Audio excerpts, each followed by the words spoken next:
For 19 years, Dolores D. Kowalski had been the unseen heartbeat of Frostwell Regional Utilities, a squat brick facility on the outskirts of a frozen Minnesota town that quietly kept 3 hospitals, a water treatment plant, and half a county's emergency dispatch system running through blizzards that could bury a truck in an afternoon. She had earned every gray hair chasing frozen valves through sub-zero nights, had rebuilt the backup turbines by hand after the great ice storm of 2016 nearly plunged the region into darkness, and had become, without ever asking for the title, the single-named operator on every state safety certificate bolted to the lobby wall. Owner Walter Brenneman had built his fortune on Dee's back while spending most winters in Scottsdale, and when his son Tyler returned from business school, clutching an MBA and a vocabulary full of words like synergy and scalable, Walter gathered the staff in the frost-rimmed conference room to announce that Dee would be stepping into a new role as Senior Regulatory Historian,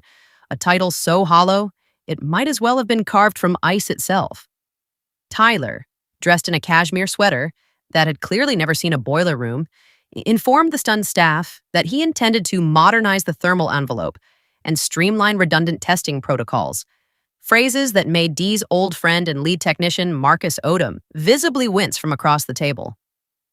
Dee accepted her demotion to a windowless closet office with unsettling calm, smiling the tight, dangerous smile of a woman who understood exactly how many federal grant clauses and insurance riders bore her signature and her signature alone, including the continuity of expertise clause that had secured the county's disaster relief funding a decade earlier. That night, alone at her kitchen table with a mug of burnt coffee, she spread out 15 years of contracts and grant filings like a general studying a battlefield, discovering line after line where Walter's empire had unknowingly welded its entire legal foundation to her personal license number. Within days, Tyler began dismantling the systems Dee had spent her career perfecting, ordering the backup generators to skip their mandatory weekly load tests because the noise disrupted his investor calls, and raising the server hall's temperature by 10 degrees to chase savings touted in a glossy startup newsletter he'd read on a flight. Marcus reported each disaster in real time through frantic texts, and Dee, true to the plan quietly forming in her mind, instructed him to document everything meticulously rather than intervene, because she had learned that silence, properly recorded, could be far louder than any argument.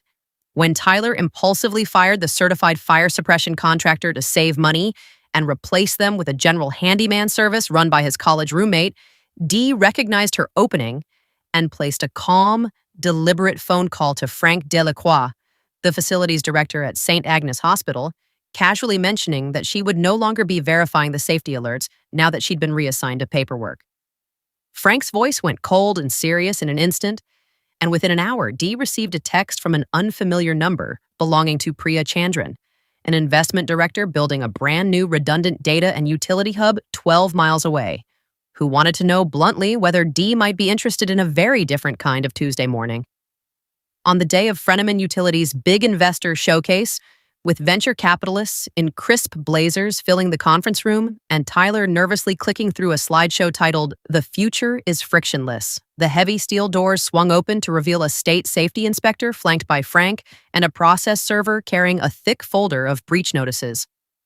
Walter's face drained of color as the inspector announced that the facility's registered safety operator had formally withdrawn her credentials 3 days earlier, meaning the plant was, by law, no longer authorized to operate its critical systems, and every investor in the room began quietly gathering their briefcases and reaching for their phones. Dee rose from the back row, smoothed her flannel jacket, and told a devastated Walter that she was no longer the responsible operator, that Tyler's own paperwork had explicitly stripped her of operational authority,